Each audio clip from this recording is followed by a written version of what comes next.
So I have an idea. What? It's sort of an experiment involving movies, and you can tell me if it's a good idea or a bad idea. You take a movie, any movie, and you watch that movie every night for a week. Oh. I have a theory that it would sort of be like going into that altered states sensory deprivation tank where you would absorb this movie so completely that you would come out the other end with a clearer understanding of it than anyone who's ever seen it. You would need a movie that is endlessly deep. A movie that just has so much to offer that you can't get everything even up to the 6th point in the movie. What about something that's avant-garde? Like a Jean Cocteau film or Soderbergh's Schizopolis or something like that. Yeah. That might be more the altered states experience where you suddenly like, oh, I finally get this. I understand what this means. Let's watch Alphaville 7 days in a row and then you'll understand. So the key is probably picking the right movie. A movie I think I'd like to watch 7 times in a row. It's really tense and it comes from weird places. Misery. Everything that Kathy Bates does in that movie is terrifying. And I want to watch her performance over and over again. And I also want to see what is wrong with that movie, because it's just lacking something, and I want to figure out what it doesn't have. It always felt to me like a really good movie, but it had sort of a TV feel to it. It didn't have a cinematic quality to it. Yeah, we figured it out. I guess I don't have to watch it now. Oh, come on. 7 Nights of Misery. You should be used to that by now. I've got a bunch of movies that I've never seen before. You don't know what they are. Every episode, I'm going to spring one on you. It might be good. It might be bad. We'll watch it and talk about it. Welcome to the basement. Well, before I tell you what tonight's movie is, I want to talk about this movie, Grosse Pointe Blank. This was such an important movie for me back in my dark night of the soul that was the late 90s. I've talked about this before on the show. I was directionless. The dreams and hopes of college were dead. I worked a series of crappy jobs. It's called your mid-20s. But I felt like I was trapped in a life that I didn't want. What helped me through that were movies like this. That seems to be a very simple one-sentence premise of a movie. Hired assassin goes to his high school reunion. Comedy ensues. But it's so much more than that. Yes, it is. It has genuine moments of heart and hope. Every character is a three-dimensional character, even ones that only have one line. The comedy is tight, and it has the best performance of Dan Aykroyd's career. Yes, even better than your beloved Ghostbusters. I'll give you that, yes. I was reflecting on this film recently, and I thought to myself, who directed that? His name is George Armitage, and he hasn't done much, even though his career spans over 30 years. According to IMDb, he has a scant 7 feature films to his credit, including 1971's Private Duty Nurses, which he directed under the auspices of B-movie maestro Roger Corman. Being that you bring it up now, I imagine that's not the movie we're watching tonight. You are a quick study, my friend. Okay. His most recent film was 10 years ago, The Big Bounce, starring Owen Wilson and Morgan Freeman. He may not be prolific, he may not have an A-list directorial pedigree, but I want to pay tribute to the man who made this film that meant so much and still means so much to me. So tonight, we're going to watch the movie that he made just 7 years before this one. It stars a young Jack Donaghy. Get ready to turn up the heat with Miami Blues. Oh! I've been wanting to see this movie since it came out. Toss it over here. I remember Siskel and Ebert just going on and on about this movie. Released in 1990, starring Alec Baldwin, Fred Ward, and Jennifer Jason Leigh, a woman who any boy who grew up in the 80s has fantasized about at one time or another. Yes. Even the gay ones. Miami Blues was produced by Jonathan Demme. The director's son, Brent Armitage, was a PA on the film, proving that when it comes to Hollywood, it's all about who you know. You and I are going to be taking a trip to Miami together. But not dressed like that, you're not. What? This is entirely appropriate. I hope that for tonight's sultry journey, you'll doff that sport coat and enjoy your gift. Oh, seems to be some sort of flowered shirt that I'll be wearing. Well, drop that gun and assume the position with us on the old leather couch so we can watch the Alec Baldwin crime flick, Miami Blues. Doo-doo-doo, doo-doo-doo. What the hell is that?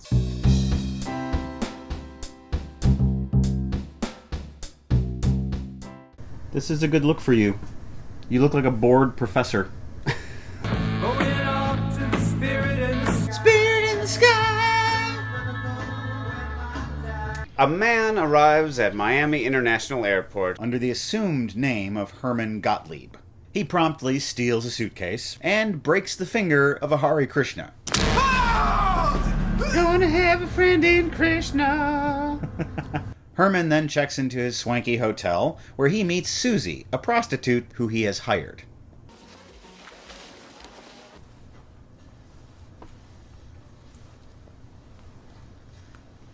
Susie may be a prostitute, but she's a real sweetheart at the same time. She realizes he's been alone for a while, hasn't been around other women, and they make passionate sex. Herman lives to steal. He steals everything he can get his hands on. Oh, excuse me. Life is tough after Menudo. Yeah. He even steals from people who steal. That's double stealing. Officer Hoke Mosley is sent down to the airport to investigate the mysterious death of Hare Krishna. The finger breaking, which apparently killed him. Thanks, Pointe. Hey, man.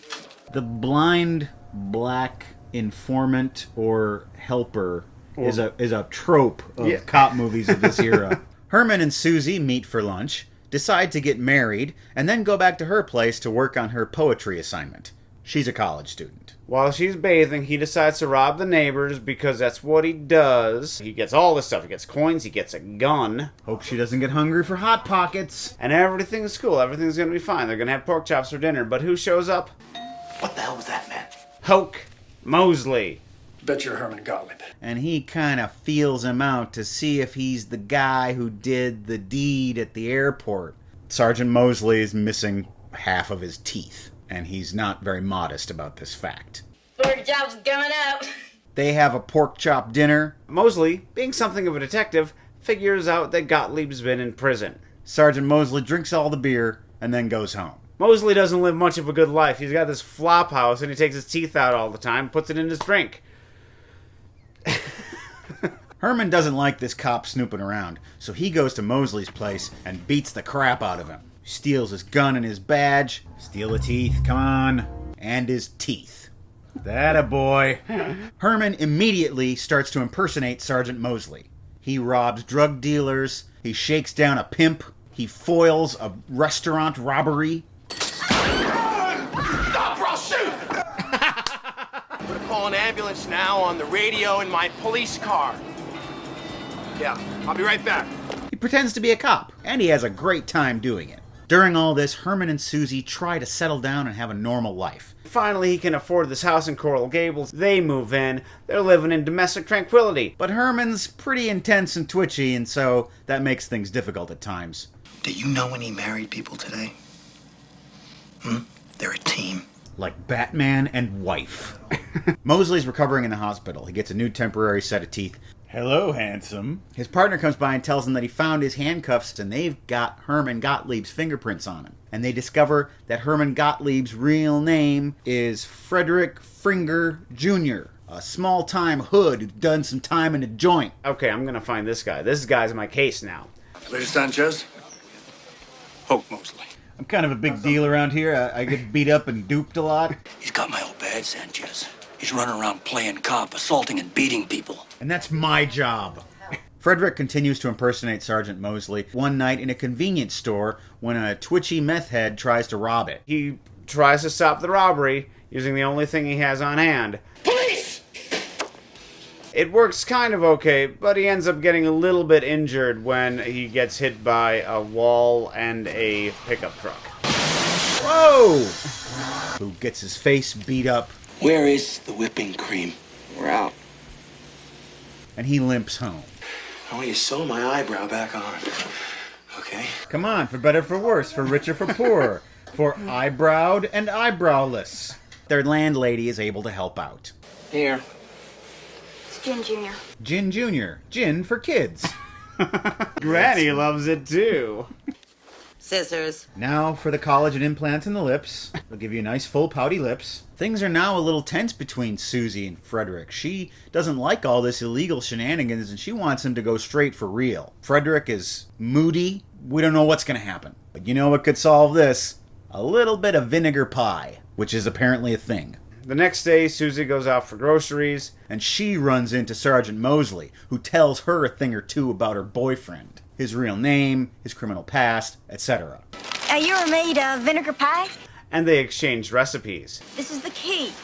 You use 5% vinegar, no stronger. And just 3 teaspoons, that's all. She goes home and tries to figure out if Freddy/Gottlieb is capable of ever telling the truth. And so she makes the worst dessert ever. That's the trick right there. You have to know the size of your allotments of vinegar. That dessert. I'll bring it to you, just go sit down. See, it's making my eyes burn from here, so... Come on, take a bite of that pie. There you go. And he claims that he loves it. It's really great. It tastes like a gas station bathroom. She realizes that her entire life is a lie. She makes one last plea to Frederick to not be a criminal. He tells her that he's got to run some errands, and she has to drive him around. It's not something illegal, is it? No. No. But it is. Freddy goes into a pawn shop. A little bit of back and forth with the old lady who owns the place. Buzz me in. It's Ursula from The Little Mermaid. She went out and got herself a day job. Things go bad really, really fast. Guns are drawn, people are shot, and this happens. Whoa! Freddy got fingered. That was my good shoulder. Do you have one of those, little baggies that you put coins in? Freddy goes out to the car to try and make a getaway, but Susie knows that he went back on his word, and she takes off. Leaving Freddy bleeding on the street. Freeze! Police! Freeze! Police! There's a shootout right in the middle of a busy street. Frederick steals a car. A scandal! Goes back home. Mosley tracks him down. In the house, there's a standoff. Back up slowly. Turn around and face the wall. Stand up, sit down, fight, fight, fight.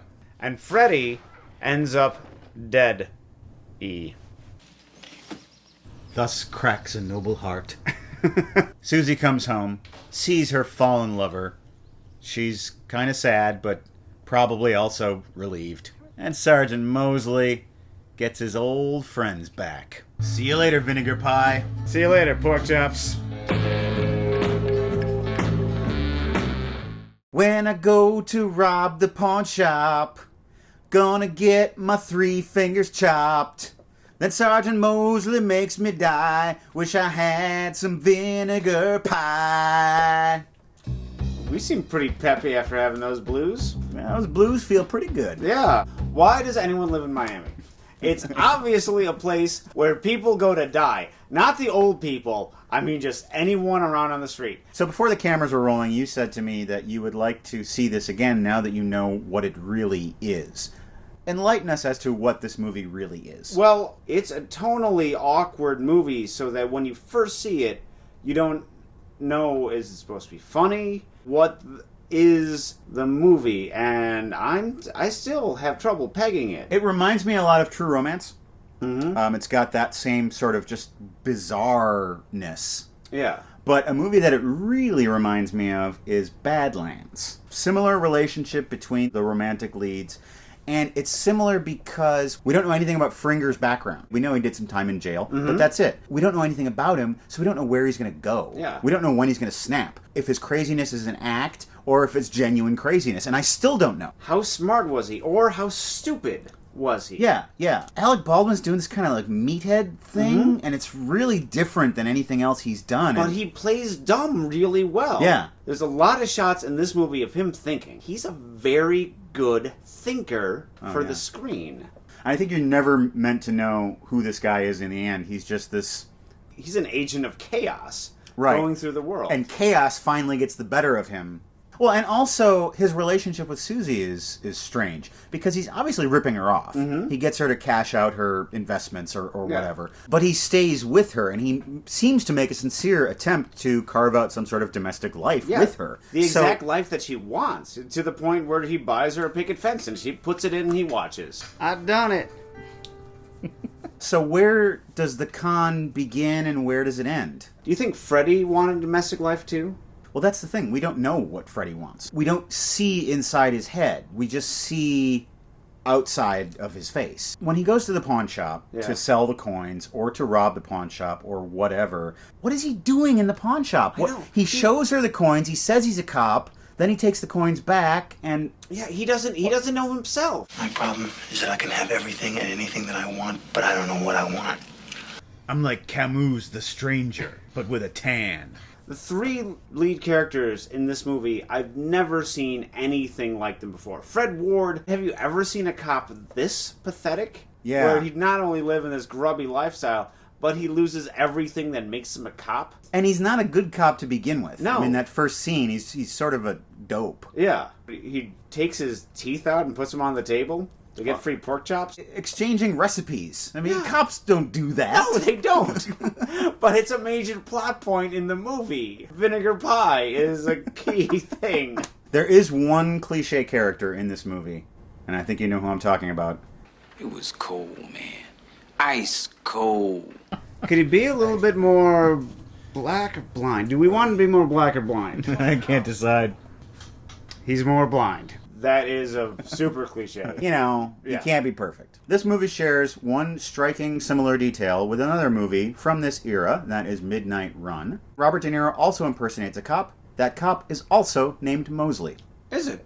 Alonzo Mosley, FBI, played by Yaphet Kotto. Watching it, actually experiencing it, I wasn't enjoying it. But now, just talking about it, I'm coming away really liking this movie. It's exciting, yeah. Yeah. It's very tense. Mm-hmm. Because you feel so much for Susie. You like Susie so much. She's such a sweetheart. And you never know when she's with him. You don't know when he's going to verbally abuse her. You don't know if he's going to hit her. You're kind of on the edge of your heart. This would be an ideal candidate for the 7-Day Movie Challenge. This would be the 7-Day Movie Challenge here.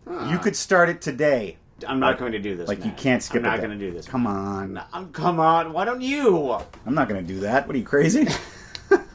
All right, that was Miami Blues. If you haven't seen it, you should check it out. George Armitage is a director, and he is my friend. His work helped me back in the day, and it's still helping me today. Next up, that nurse movie. Private Duty Nurses. Yes. If you've got the blues, Miami-related or otherwise, you can cure those blues by going to our website, welcometothebasementshow.com. You can watch all of our episodes, you can read up on several things that Craig has written, and you can go to the PayPal donation button and you can contribute to support this show. That way we won't have to resort to robbing pawn shops and losing our fingers. We don't want to do any of that stuff. Go to the PayPal donation button instead. Several generous souls have done this, including the supercomputer guy, who's a good buddy of ours. He made a donation for some stuff, things, and stuffer Madoo. Oh, thanks. Brian, who says, congrats on 50 episodes, guys. You've reinvigorated my love for movies these past few years. Chris, Jose, Robert, Patricia, Robbie, Christopher, and Mass, who says, thank you for watching movies. It seems a stupid thing to say, but you watch them so well. Thanks a bunch from Denmark. His first name is M-A-D-S. He's from Denmark. I'm just going to go ahead and assume that is Welcome to the Basement Hall of Famer Mads Mikkelsen, and that's our second celebrity endorsement. Boom! Well done, Mr. Sloan. Let's take a look at that first celebrity endorsement one more time. And I'm now apparently talking to Matt and Craig because I'm supposed to tell them to keep up the good work. And I do the finger thing. This is Megaforce. Thanks again, Zoe, for the Barry Bostwick shout-out. Keep Canada strong. Keep Canada legal. We also have some fan art from Garrett Wittenberg. Here it is. There's a little bit from the old Superman comic book. That's me flipping over a car, which I can totally do. And Craig. Reacting the only way I know how. Right. Yes. And now, it's time for Seen It. Seen it. Austin Fido writes, Howl's Moving Castle, my personal favorite of master, director, and animator Hayao Miyazaki. Seen it. Seen it. We actually watched this together. Yes, we did. That is unlike anything I've ever seen before. You've seen other Miyazaki movies, no? True, yes. Everything is just visually exciting. In the worlds of Miyazaki, all reality is fluid. Even the weird rules that he establishes for these worlds that are not our world, even those rules don't always apply. I felt like I was a child all over again. Despite all that, this is still not as weird as Ponyo. Stabity Death 98 says, Attack the Block. Really fun alien invasion movie from Edgar Wright, who produced it. Seen it. Seen it. This movie isn't about aliens. It's about the class struggles in England and racial struggles in England. Very fun movie that way, and also exciting and sad movie. It's the British Goonies, and some of the Goonies don't make it. No, and the Goonies have guns sometimes. Marcus Jones, The Mosquito Coast, one of my favorite Harrison Ford performances. Seen it. Seen it. I was surprised at how dark it is. Yeah, it starts out so sunny, and then it just shifts gears and everything falls off. I think it starts out dark. Well, because you know that this guy is not going to take his family to a happy place. This movie is very similar to Fitzcarraldo. It is. They both bring ice to the jungle. Mateus Fernandez writes, Bridesmaids. I'm not ashamed of admitting I like it. Me neither. Seen it. Seen it. I liked half of it. Yeah? I watched the first half of this movie and I loved it. I was like, this isn't just the female Hangover. This is better than Hangover. It's a better movie. The second half of the movie, I hated it because it became a total formula movie. And I saw where every thread was going and I had to sit through it. I've never had an experience like that. Loved the first half, hated the second half. I don't know the fractions of the movie that I liked and didn't like. But you know what I did like about the movie? Kristen Wiig. I thought she gave one of the best performances of the year. Bridesmaids. These ladies get in a little bit of trouble planning a wedding. Bridesmaids. It takes place in Wisconsin. You can tell by the orange groves. Edil C. Colon writes, check out Upstream Color. Shane Carruth has got to be one of my heroes for his endless pursuit to express his art. The end result is always amazing to look at. Seen it. I have not seen it. I agree with you that Shane Carruth is endlessly expressing the artwork. Let's start over. I like the work of Shane Carruth. I really liked Primer, but I found this movie infuriating. The first 45 minutes are really good. That's the problem. They set up this great premise for a movie. It's dangerous, you don't know where it's going to go, and then it goes nowhere. All the seeds that were planted in the first 45 minutes of the movie just blow away. And nothing happens in the rest of the movie. And it's incomprehensible. It made me so angry. Any movie, whether it's avant-garde or mainstream, it has to let you in. Yeah. And this movie keeps you at arm's length. I think one of the hallmarks of great art is accessibility. And accessibility doesn't mean that it has to be mundane or it has to be obvious. Aronofsky's Pi, Shane Carruth's Primer. They're puzzles, but you can get into them. And I think Upstream Color did not do that at all. If a movie's confusing, it's not the audience's fault for being stupid. Right. It's the director's fault for not doing his job correctly. All right, well, that's Seen It. And that's our show. We thank you for joining us on this sultry trip down south to Miami. I hope you didn't lose any fingertips. If you did, that would be really weird, and we're not liable for that at all, so that's all on you. Yeah. Go to welcometothebasementshow.com, check it out. Watch Miami Blues if you haven't seen it. Watch other movies. You can watch any movie you want. Do something for you tonight. Yeah. Watch any movie you want. We're not going to stop you. You don't have to watch it for 7 nights in a row. You can just watch it one time. Good night. Good night. Hey, you got a piece, Eddie? Pea spaghetti? Hair trigger. I haven't used this since the Prussian uprising. Where is the whipping cream?